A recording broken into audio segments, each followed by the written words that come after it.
تو جانوروں کو پانی پلاتے ہیں، لیکن تیرے نبی کے نواسے کو جب کاٹا گیا ہے تو پیاسا کاٹا گیا ہے، جب تیرے عباس کو کاٹا گیا ہے تو پانی نہیں دیا گیا ہے، جب تیرے قاسم کی گردن کو کاٹا گیا ہے تو پانی نہیں پلایا گیا ہے، جب عباس رمضان کے بازو کاٹے گئے ہیں تو پانی کو چھین لیا گیا ہے۔ یا اللہ میرے خاندان کے لوگ تیرے نیک بندے تھے، جب ان کو کاٹا گیا ہے، جب جانوروں کو کاٹا جاتا ہے تو پانی پلایا جاتا ہے، لیکن نبی کے زمانے کو پانی تک نہیں پلایا جاتا ہے۔ جی امام زین العابدین کی زندگی ہمیں بتاتی ہے کہ اللہ کے پیغمبر صلی اللہ علیہ وسلم کے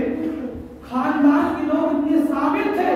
کہ تاریخ میں ایک ایسا واقعہ بھی ملتا ہے کہ جب یزید کی حکومت قائم تھی، یزید جب مر گیا، یزید کی وہ دردناک موت ہوئی ہے، اس میں کئی روایتیں ہیں، میں اس طرف نہیں جاتا ہوں، لیکن جب یزید مر گیا تو اس کا بیٹا جس کا نام تھا صحابی رسول، اس کے باپ کا نام تھا امیر معاویہ،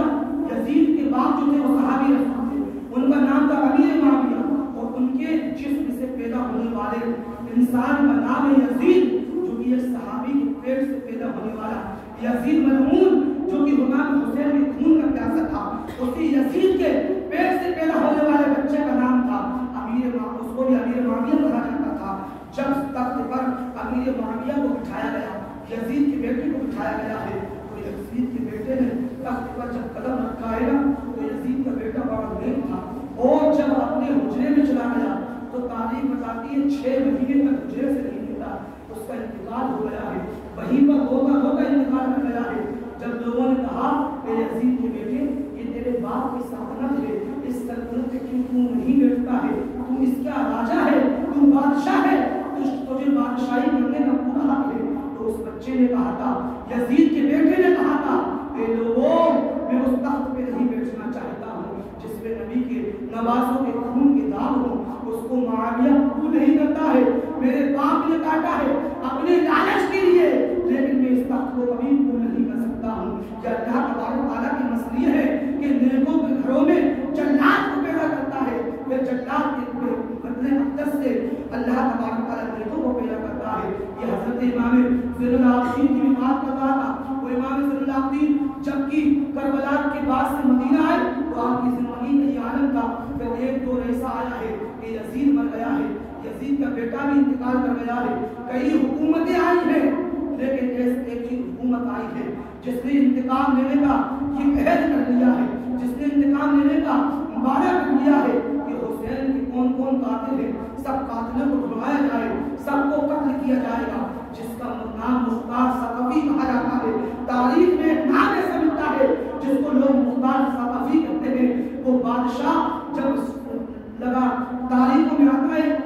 کہ 90 ہجری میں وہ بادشاہ بنا، تقریباً 90 ہجری 61 ہجری میں کربلا ہوئی، تقریباً 90 یعنی کہ 19 سال کے بعد جب وہ بادشاہ بنا مختار ثقفی، تو اس نے یزیدیوں کو چن چن کر مارا ہے، چن چن کر قتل کرایا ہے، اس نے شمر کو بھی مارا ہے، ابن سعد کو بھی مارا ہے، خولی کا بھی قتل کیا ہے۔ سب کو جہنم پہنچانے کے بعد ابن زیاد کے پاس جب قافلہ پہنچا ہے تو ابن زیاد اپنے گھر سے بھاگ گیا ہے، اور جب بھاگنے کے بعد ابن زیاد اتنا دوڑا ہے کہ مدینے پہنچ گیا ہے، قافلہ اس کے پیچھے چلا جا رہا ہے۔ مختار ثقفی کا حکم ہے کہ ابن زیاد جہاں بھی جائے اس کو قتل کر دیا جائے، اس لیے کہ اس نے نبی کے شہزادوں کو قتل کیا ہے۔ ابن زیاد کے پیچھے لشکر لگا ہوا ہے، مختار ثقفی کا ابن زیاد مدینے میں دوڑتا ہوا چلا جا رہا ہے۔ ایک کٹھریا لگتی ہے اس کو، ایک کمرہ ہے جو کہ ٹوٹا پھوٹا کمرہ ہے، اس میں جا کر کے چھپ جایا کرتا ہے۔ اس جگہ پر حضرت امام زین العابدین قرآن پاک کی مقدس کتاب کا ورد کر رہے ہیں، قرآن کی تلاوت کر رہے ہیں، قرآن کو پڑھ رہے ہیں۔ یزید کا وہ غلام چاہتا ہے ابن زیاد بدنحال بانی فساد جب وہاں پر پہنچا ہے نا تو امام زین العابدین قرآن پڑھ رہے ہیں، ابن زیاد ہاں کہا ہے اور کہتا ہے اے شہزادے مجھے پانی ملے گا، میں بہت تھک گیا ہوں، میں بہت دور سے آ رہا ہوں۔ حضرت امام زین العابدین نے ایک اپنے ٹھنڈے پانی کا کٹورا لیا ہے اور اس یزیدی کو دے دیا، کہا لے پانی سے اپنی پیاس کو بجھا دے۔ ایک کٹورا پانی پیتا ہے، پھر کہتا ہے تھوڑا اور پانی دے دیجیے، 2 کٹورے پانی پیتا ہے، پھر تیسرا کٹورا جب امام زین العابدین اس کو دیتے ہیں اپنی پیاس کو بجھاتا ہے۔ امام زین العابدین جانتے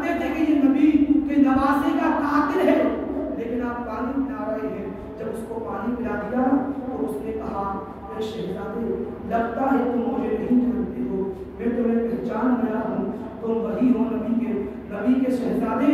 زین العابدین ہو نا تم؟ وہ کہتا ہے اے ملعون، زین العابدین کہتے میں تجھے نہیں جانتا ہوں،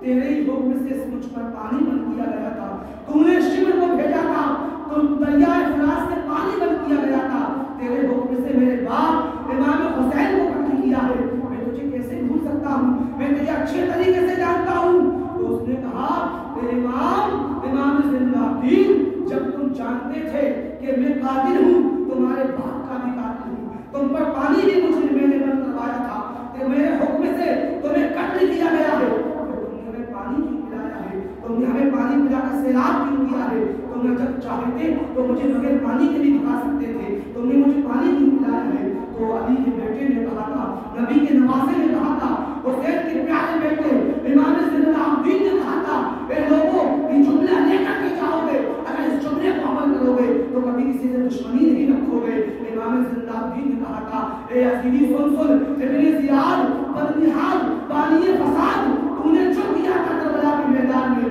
وہ تیری پرورش کا نتیجہ تھا، آج علی کے بیٹے نے تجھے پانی پلایا ہے تو یہ علی کے گھر والوں کی پرورش کا نتیجہ ہے۔ نعرہ تکبیر، نعرہ رسالت، نعرہ حیدری۔ یہ نبی کا خاندان ہے جو اپنے دشمنوں کو بھی گلے سے لگاتا ہے، یہ نبی کا خاندان ہے جو اپنے دشمنوں کو بھی معاف کرتا ہے، یہ نبی کا خاندان ہے جو اپنے دشمنوں سے کبھی برابری کرنا نہیں چاہتا ہے۔ میرے آقا امام زین العابدین اگر چاہتے تو اس کو قتل بھی کر سکتے تھے، اگر چاہتے تو یزیدیوں کے حوالے بھی کر سکتے تھے، حتیٰ کی بات میں اس کو قتل کرا گیا ہے، لیکن امام زین العابدین نے اف تک نہیں کی ہے بلکہ پانی پلایا ہے، اپنی پانی پلا کر کے فاطمہ کی پرورش کو زندہ کیا ہے، پانی پلایا ہے، حضرت علی کی شجاعت دکھائی ہے، پانی پلایا ہے، نانا کا اخلاق دکھایا ہے، پانی پلایا ہے، تو اپنے دشمن کو پانی پلانا یہ کوئی عیب نہیں ہے بلکہ پیارے نبی کے پیارے نواسے امام زین العابدین کی پیاری سنت ہے۔ آج ہم اپنے بھائیوں سے نہیں ملتے ہیں،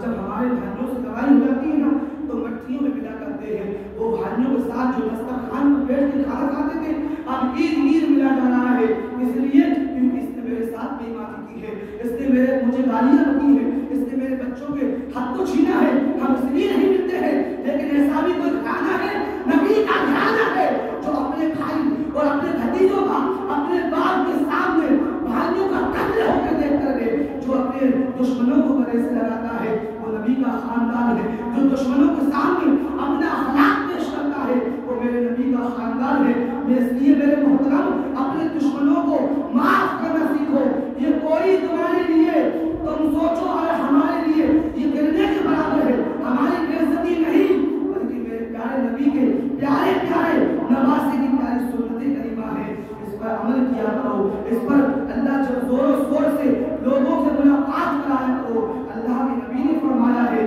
جو اپنے دلوں کو روٹے ہوئے دلوں کو بھٹکے ہوئے دلوں کو ملا دیا کرتا ہے، اللہ تبارک تعالیٰ کل قیامت کے دن اس کو بغیر حساب کتاب کی جنت عطا فرمائے۔ لیکن اس حدیث کا ایک رخ تو آپ نے سن لیا ہے، یہ حدیث بہت بڑی حدیث ہے پر میں صرف اس کا جز بتا رہا ہوں، آپ نے یہ تو سن لیا ہے، لیکن میرے آقا نے فرمایا ہے کہ جب دو انسان لڑے ہوئے انسان کو دکھے ہوئے انسان کو ملاتا ہے تو اس کو جنت ملتی ہے، لیکن جو دلوں میں درار پیدا کراتا ہے، جو ایک دوسرے کی برائی کر کے لوگوں میں فساد کراتا ہے، تو اللہ کے رسول اسی حدیث میں فرماتے ہیں کہ اللہ تبارک تعالیٰ پر اس انسان کو جہنم کا بندہ بنائے گا، اس کو جہنم میں ڈال دیا جائے گا۔ یہ بھی حدیث کا دوسرا رخ ہے، کیونکہ سنی مسلمانوں ہم نے کبھی حدیث کے دونوں پہلو کو نہیں سمجھا ہے، ہم نے یہ تو سوچ لیا اللہ جنت عطا فرمائے گا، لیکن جب تم اس پر عمل نہیں کرو گے، جب تم گناہوں پر اپنے آپ میں وفادار ہو جاؤ گے، جب تم گناہوں پر شرمندہ نہیں ہوگے، لوگوں کے دل کو توڑو گے، تو اللہ تمہیں دوزخ میں بھی عطا فرمانے والا ہے۔ اللہ تبارک تعالیٰ کی بارگاہ میں دعا ہے مولا ہم سب کو داستان کربلا اور حضرت امام زین العابدین امام علی مقام رضی اللہ تعالیٰ عنہ کے اخلاق پر عمل کرنے کی توفیق عطا فرمائے۔ کربلا سے جو صبر ہم کو ملتا ہے اللہ تبارک تعالیٰ ہم سب کو ہمیں اپنے دشمنوں کو معاف کرنے کی توفیق عطا فرمائے۔ بس انہی اشعاروں کے ساتھ ہم اپنی بات کو ختم کرتے ہیں کہ اذان باقی ہے، اب بھی نماز باقی ہے، اذان باقی ہے، اب بھی نماز باقی ہے، انہی کی دم سے شریعت میں جان باقی ہے، اور میرے حسین کا جلسہ زمین پہ سجدہ ہے، اسی